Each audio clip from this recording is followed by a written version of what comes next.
É claramente uma obra do século XVI, uma fachada, portanto, da Renascença, o chamado maneirismo, portanto, que é o Renascimento tardio. A primeira impressão que ela causa é logo a sua monumentalidade. Ora bem, eu há largos anos inventei uma hipótese, não? E penso que é a única que justifica esta dimensão algo desmesurada à escala da vila hoje. E seguramente à escala daquele tempo. Naquele tempo, Moncorvo, estou a falar nos inícios do século XVI, não teria tanta população como isso, pouco mais teria que, se calhar, com 1 milhar de habitantes. Não? Por isso tinha que ter uma razão.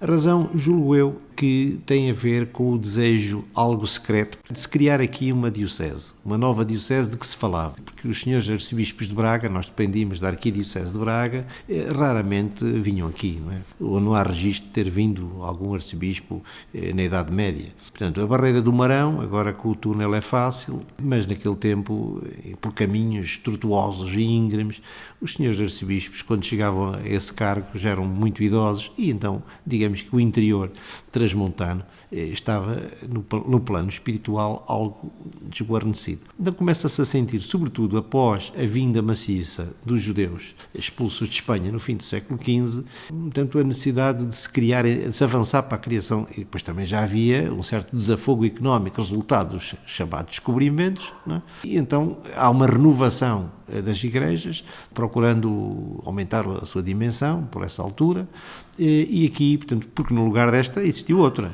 Se não tínhamos dúvidas, aparece mencionada uma igreja de Santa Maria, que não podia ser noutro local, senão onde está esta aqui. Aconteceu outro tanto em Miranda do Douro, que também a Sé, que está lá agora, estava sobre uma igreja de Santa Maria.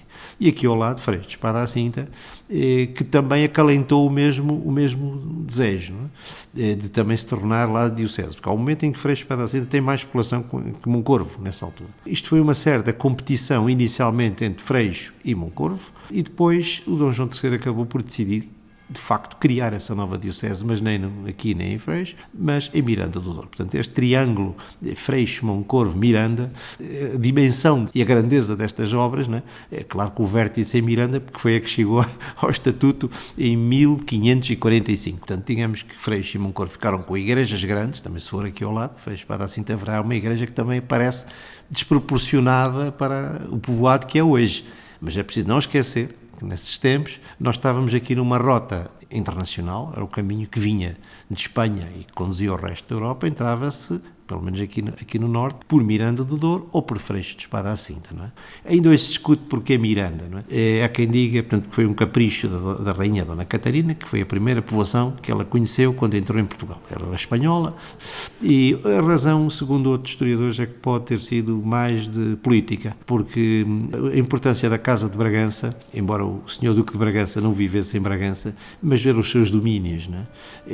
E que chegavam, confinavam com a terra de Miranda, até Outeiro, mais ou menos, e então havia que ter uma cidade, outra, portanto, naquela zona, porque Bragança chega à dignidade de cidade, ainda no século XV, porque era cidade ducal. Ora, outra forma de chegar à cidade era tendo-se bispo. Nenhuma vila podia albergar um bispo, tinha que automaticamente ser elevada ao estatuto de cidade. Isso foi o que o Dom João III fez, mal decidiu que fosse lá, tanto então a nova diocese, e levou automaticamente a Vila de Miranda, a cidade de Miranda. Em relação ao interior da igreja, destaca algum pormenor? Sim, destaque. Primeiro que toda a configuração dela insere-se naquilo que se chamam as igrejas de salão, que tem em Portugal, faz o aparecimento, segundo os historiadores de arte, num conjunto de 3 primeiras igrejas, com o expoente na igreja Santa Maria de Belém, Jerónimos. Outra, ato contínuo, não sei qual, começou primeiro, se foi a de Lisboa, se foi Freixo de Espada à Cinta, não é? Podem dizer, e Freixo de Espada à Cinta, pois é que na altura estávamos mais próximo da Europa e das novidades, não é? Que vinham arquitetonicamente de outros lados, e preciso dizer que este modelo de igreja de salão, em que as naves laterais estão praticamente à mesma altura da nave central, é um modelo que se começa a desenvolver na Alemanha ainda na Idade Média, portanto, desde os inícios, creio, do século XV, e entra tardiamente, só no princípio do século XVI, em Portugal, com estes 2 casos, de Freixo, de Belém, de Jerónimos, portanto, e Arronchas. A partir daí, portanto, há toda uma ramificação, portanto, é como se fossem, portanto, círculos concêntricos, vai irradiando a partir daqui. E no caso de Freixo, ali sabe-se que o grande mestre das abóbadas do seu tempo estacionou por lá, João de Castilho, o mesmo que vai dirigir depois o estaleiro dos Jerónimos, e casou até em Freixo. Portanto, não está, isto é para reforçar o que eu disse há pouco, não é? Portanto, que as novidades, portanto, entravam por cá, ele é um mestre espanhol, mas depois fez toda a carreira em Portugal. Quando entra em Freixo, ainda é um jovem arquiteto, como estou a dizer, que casou lá, teria, à volta dos 30 anos, se tanto, não é? Portanto, e então, provavelmente aqui terá sido alguém da sua escola. Preciso dizer que, por exemplo, em 1555, não se sabe nada sobre os arquitetos que trabalharam aqui no início, nem quem foi o autor da traça, nada disso. Infelizmente, a documentação perdeu-se. Mas sabe-se que, por alturas de 1555, um mestre, João Martins, que trabalhava ao mesmo tempo na Igreja da Misericórdia de Freixo, que também é notável. Eu estou a falar da Matriz de Freixo, mas a Igreja da Misericórdia é da mesma época, também é notável. Aliás, a parte da cabeceira tem muitas semelhanças aqui, tem a nível dos corucheus e gárgulas também as tem, com a Igreja de Moncorvo. Ele fazia, ao mesmo tempo, trabalhava nos dois sítios. Ele estava em Freixo e depois vinha aqui a controlar a obra de Moncorvo.